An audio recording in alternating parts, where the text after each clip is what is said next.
biodescodificación. ¿Cómo que? Es una mirada que nos invita justamente a comprender la relación entre nuestras emociones, nuestras experiencias y nuestro cuerpo. La biodescodificación, así simplecito, parte de la idea de que muchas veces detrás de un síntoma físico puede haber una emoción no expresada, un recuerdo guardado, un duelo no resuelto o una historia familiar que aún está viva en nosotros y que arrastramos. No se trata claramente de negar la medicina tradicional ni de culpabilizar a las emociones. Se trata de ampliar un poco la conversación sobre la salud. La biodescodificación propone preguntarnos, por ejemplo, ¿qué estaba sintiendo cuando esto apareció? ¿Qué me está diciendo mi cuerpo que quizás no había podido ver o escuchar? ¿De dónde viene este patrón emocional? ¿De mi historia, de mi familia? Hoy vamos a acercarnos a esta mirada bien interesante, por cierto, como una alternativa, como una posibilidad más dentro de un camino de bienestar que se ha convertido en búsqueda de muchos, no para reemplazar tratamientos médicos, sino para complementar la forma en la que entendemos, descubrimos lo que nos pasa, el origen profundo de ese síntoma, por qué se expresa nuestro cuerpo. Hoy oímos mucho decir, escucha al cuerpo, mire a ver qué le quiere decir. Por algo es que está sacando todo eso. Déjelo salir. Y sí, el cuerpo habla de muchas maneras y lo que la biodescodificación propone es entender qué hay detrás. Porque sabe qué decir es máster, porque sabe cómo hablar es máster, porque entiende y domina este tema, más terminamos aprendiendo hoy. Muy teso el tema de Yo hoy. ya me di cuenta que cuando estoy aburrida, mi órgano que más sufre es mi billetera. Ah, no, eso es. Todos, Estrella Julia, todos. Está con nosotros Natalia Sánchez, es ingeniera industrial, psicóloga y terapeuta en biorreprogramación por más de 15 años, formada en teoría del guión mental personal, constelaciones familiares y programación neurolingüística. En redes la encuentran como @reprogramándote y está con nosotros en la cabina de Te Hacemos la Tarde. Gracias por llegar, Natalia, bienvenida. Muchísimas gracias por la invitación. Qué bueno tenerte por acá porque sí es bien particular esa formación, vienes claramente de la ingeniería, de la logística, luego la psicología, luego las terapias emocionales, que es lo que finalmente te llevó a unir como esos mundos, unos tan estructurados, y este tema de lo emocional. ¿Por qué te interesaste específicamente en el tema de la biorreprogramación? Yo siento que la ingeniería industrial fue un llamado de mi sistema familiar en cumplimiento a lo que se espera. Uh-huh. Y entonces, Debe ser. exacto. Uh-huh. Y entonces, cuando tú tienes habilidades, cuando tú tienes ciertas posibilidades, entonces estás supuesto a cumplirle al sistema, ¿cierto?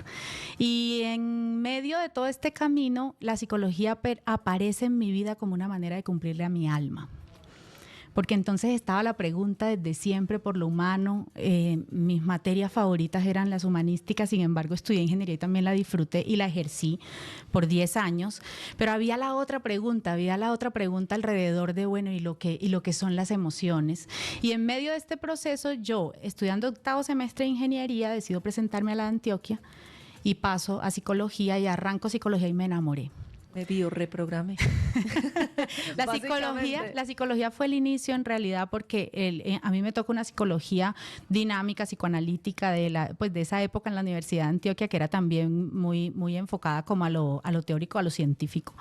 Pero luego aparece toda esta vertiente de la biorreprogramación porque conocí a alguien que se sana de un tema muy delicado en un ojo con biorreprogramación.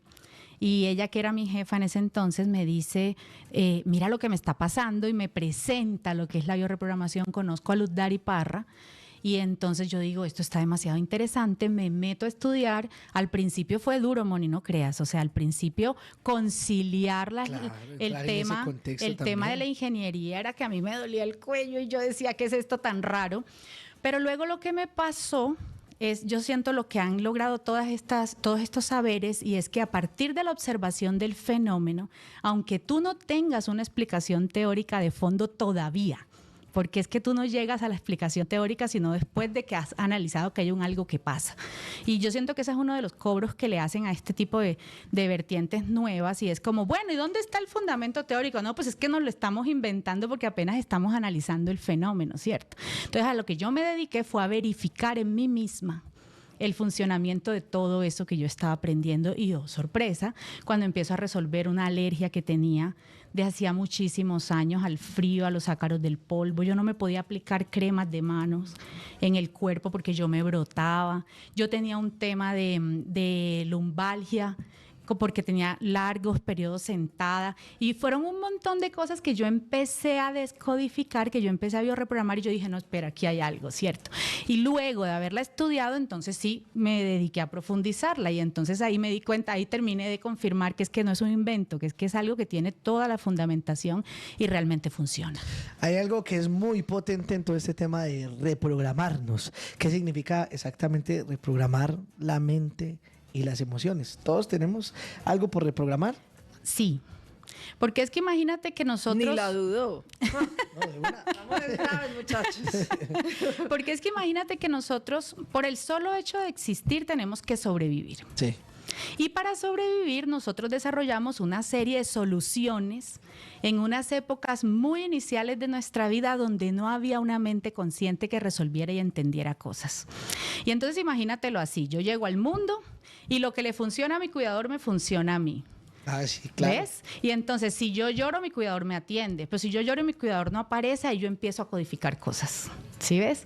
Y luego cuando crezco, mi interés es ser cuidado y complacer. Porque si yo complazco, me quieren y yo sobrevivo. Pero entonces empecemos a visualizar todas las dinámicas que pueden estar inmersas en esa relación con el otro y en lo que el otro ya tiene como sus propios programas y sus propias creencias, ¿cierto? Y entonces, si en mi sistema familiar... Si en mi sistema familiar lo que estaba programado era la escasez, eso queda modelado en mí. Si mi sistema familiar estaba programado, me decía una paciente, no, es que los Gómez comemos mucho, ¿cierto? ¿Qué quedó programado en ti como lógica de supervivencia? Cómaselo todo. Ay, yo soy de esos Gómez. Ah. Y luego, cuando tú creces, por allá uno conoce a Molocli, y Molocli dice que la vida sana y los buenos hábitos y yo no sé qué. Y entonces eso como conversa, Total. ¿cierto? Si es que los Gómez comemos mucho, pero ahora yo quiero tener una vida saludable y entonces es como si obedeciéramos a lógicas distintas. Y entonces, Los Gómez comen bastante, sí.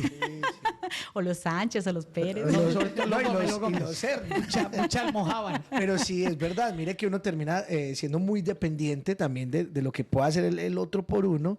Y también de esas costumbres que llamamos. ¿Y sabes qué es lo más teso? Que eso que hace el otro por ti se vuelve programación, se vuelve estructurante, se establece como creencias que ya tú dejaste como condición que no tiene cambio. Y luego, cuando creces, tú ni siquiera sabes que tienes eso grabado. Y entonces vas por el mundo ejecutando soluciones frente a cosas que te ocurren que grabaste en otro momento de tu vida que ya no tiene nada que ver con el momento actual. Y entonces la gente llega a Ahí es que consulta. volver a nacer, muchachos. No, pero eso es reprogramar, es una forma de volver a nacer. Imagínate que la gente llega a consulta y me dice, es que es como si me estuviera saboteando, y se ha acuñado ese término muy popularmente. No, es que es autosabotaje. Yo particularmente creo que se puede entender como autosabotaje porque pareciera que yo estoy yendo en contra de lo que quiero, pero en realidad es que son lógicas diferentes. O sea, yo estoy respondiendo a una lógica de un tiempo con una solución distinta a la que necesito en este tiempo presente. Desde la bioreprogramación, ¿qué es un síntoma? ¿Y cuál es esa señal que nos indica que definitivamente ese dolor físico tiene un origen? Yo llamo síntoma a todo lo que te cause malestar. Puede ser físico, puede ser relacional, puede ser financiero, puede ser laboral. Síntoma es lo que te incomoda, pero síntoma también es información. Siempre que nosotros estamos en presencia de un síntoma porque tienes un dolor, porque tienes una enfermedad o porque tienes un problema, un duelo, una relación difícil, siempre lo que nos interesa es la información que nos entrega ese síntoma. ¿Qué hacemos con ese síntoma? Rastrearlo, porque es que a ti te llega una persona a la puerta de tu casa que habla mandarín, el chino, ¿cierto? Hablando mandarín. Sí. Y resulta Y resulta que... Palabra prohibida acá. Aquí no se puede decir esos idiomas, ¿sí sabía? No, pero después le explicamos por qué. Pero sí, llega por ejemplo alguien a nuestra casa, nos habla en otro idioma. Te habla en otro idioma, puede Eso, en ser otro que idioma. tú no lo entiendas, pero eso no significa que esa persona no tenga algo para comunicarte. Total. Entonces, ¿tú qué haces? Le cierras la puerta, te tomas un acetaminofén, te haces el loco, dices que ya se te pasará, ¿cierto? Metes la cabeza debajo de la almohada y resulta que luego el golpe viene más fuerte. Ajá. O luego viene la tumbada de la puerta y entonces a lo mejor lo que pudo haber sido algo pequeño se puede volver mucho más grande, porque lo que nos está entregando es un llamado, es como mira para acá, observa qué es que esto que te está doliendo, observa qué es que esto que estás sintiendo te está contando una historia que a lo mejor tú no conoces, pero que es hora que la atiendas. Tremendo. Nosotros heredamos creencias, repetimos ciclos y patrones, Sí. pero ¿cómo se forma un patrón emocional que finalmente puede ser la base de todo esto? Entonces te lo voy a contar con un ejemplo. Sí. Cierto. Llega una consultante a decirme que a ella le está costando mucho en su trabajo hablar en público. Le tocó un ascenso en su trabajo y ahora le tocan unas juntas con la parte directiva y le toca hablar, y ella antes de esas reuniones suda, se pone fría, le da taquicardia, siente mucho miedo. La sensación de ser expuesta es completamente paralizante. Ese es el síntoma, ¿cierto? Llega a contarnos una historia, porque ella no tiene ese mismo síntoma en presencia de las amigas ni de la familia. Solo Es ahí. en ese escenario donde ella se ve expuesta. Empezamos a indagar, entonces, ¿cómo hacemos la terapia? La persona en un estado de relajación, porque lo llevamos a una inducción, donde bajamos pues como ese nivel de atención consciente y lo llevamos a un estado de relajación, contactamos con las sensaciones del cuerpo y ella va hacia atrás y encuentra que cuando ella era pequeña, su mamá se casa con un nuevo señor que no era su papá, pero la familia de este señor no la quería a ella. Y ella llega a vivir a la casa familiar de este señor y viviendo allá, ella traduce en su cabeza, ella interpreta, si yo no existiera, mi mamá la tendría más fácil. El lío es que como mi mamá tiene una hija, por eso a ella no la quieren, porque entre otras cosas a ella le criticaban eso. Y entonces esta chica resuelve, como niña de 5 o 6 años, volverse invisible. Ella no sale del cuarto, ella habla pasito, ella no hace ruido, ella no tumba nada, ella no molesta a nadie. Y también junto con eso empieza a vestirse de tonos ocre, su cuerpo se vuelve delgado, es una persona pequeñita. Ella es de la clase de personas que puede estar en un salón y nadie se dio cuenta que ella estaba ahí. ¿Cómo se desarrolla ese patrón frente a la necesidad de sobrevivir en un entorno donde ella se vio en peligro? Esa niña resuelve eso. Ahora, ¿qué pasa? Eso le ayudó allá a haberse vuelto invisible. A lo mejor puede ser que haya Le evitó funcionado problemas, ¿cierto? y que le haya evitado problemas. Pero la mente no dice, bueno, ya salimos de la casa de los papás de este señor y nos vamos. No, la mente dice, en presencia de yo ser invisible estamos a salvo, y de ahí Guarda en el patrón. adelante ella se vuelve invisible para todo el mundo. En el momento en el que ella hoy día necesita hacerse visible, necesita presentar resultados, necesita que la junta directiva la vea, pip, Ahí está la consecuencia. pip, aparece el peligro, aparece el síntoma. Mientras tanto, por acá formulan una pregunta para nuestra máster. Nos dicen A ver, así. aprovechen ¿Qué dicen a sus quiero amigos? preguntarle, fue una amiga. Quiero preguntarle a la máster, a la invitada, ¿a qué se debe? ¿Qué puede ser? ¿Por qué una persona que llora por todo? ¿Eso por qué pasa? Sí, está buena. Uf, qué preguntaza. Ave María. ¿Quién hizo la pregunta? Por acá, Doña Luz. Doña Luz. Doña Luz. Las personas lloramos porque somos sensibles, lloramos porque tenemos emociones. Típicamente el llanto es una expresión de la tristeza, pero también de la rabia. El lío no es si una persona llora por todo, el lío es porque le parece malo, porque es que también se le ha dado una Utilizado ahí, Se ha satanizado, connotación. ¿cierto? Se le ha dado una connotación negativa al llanto, y entonces si toda la vida yo he sido sensible y no me he permitido llorar, es muy probable que el llanto estalle con más fuerza, porque es que yo no lo he permitido, ¿cierto? Entonces, puede ser que tenga muchas tristezas, puede ser que tenga rabias disfrazadas de tristeza, pero también puede ser que tenga una sensibilidad a flor de piel que no se ha permitido sentir y expresar. Ahorita aclaramos un poco por qué es que repetimos las mismas historias, las mismas relaciones, los mismos conflictos, incluso cuando no queremos hacerlo, ¿cierto? Total. La respuesta básicamente es porque muchas veces no queremos resolverlos, es más cómodo vivir en el conflicto o desconocemos eso a lo que nos arraigamos y hay que ir a una terapia para que nos biorreprogramen, de eso se trata. Pero quedamos pendientes de cuando identificamos ese patrón y su origen y entonces cómo se rompe, porque no es tan fácil como, era esto y ya dejó de hacerlo, sino cómo empezar a romper esos patrones que nos definen de alguna manera. Yo no creo que sea más fácil vivir en el conflicto. Yo creo que es lo conocido. Entonces, Lo cómodo. Lo conocido, lo conocido. Alguna vez una señora me decía, pero ¿cómo es posible que él se deje tratar así de mal de la esposa? Y yo le decía, ¿cómo lo trataban en la casa? Y entonces ella me dice, no, eso era una pelea impresionante en esa casa. Pues a lo mejor para él ese trato de la esposa es ¿Ya acostumbró? nada. Sí. Nada al lado de donde viene, ¿cierto? Entonces, nos quedamos en lo conocido porque creemos que así es como funciona el mundo, porque creemos que eso fue como aprendimos y que es la única manera de hacerlo. Una vez yo me doy cuenta que estoy incómoda, que algo me está anunciando, que tengo un dolor, que tengo una cosa que se me repite en las relaciones afectivas, que tengo una adicción, que tengo una enfermedad. Una vez que yo identifico el síntoma, entonces yo busco soluciones. Una de esas soluciones es esta, ¿cierto? Es una herramienta que te acompaña a ver cuál es el origen de eso. Ese es el primer paso. Darme cuenta que es que yo no soy esta que suda y se pone fría, esta que yo desconozco. Nombrarlo, ¿no? Nombrarlo y darse cuenta y saber qué función cumplió.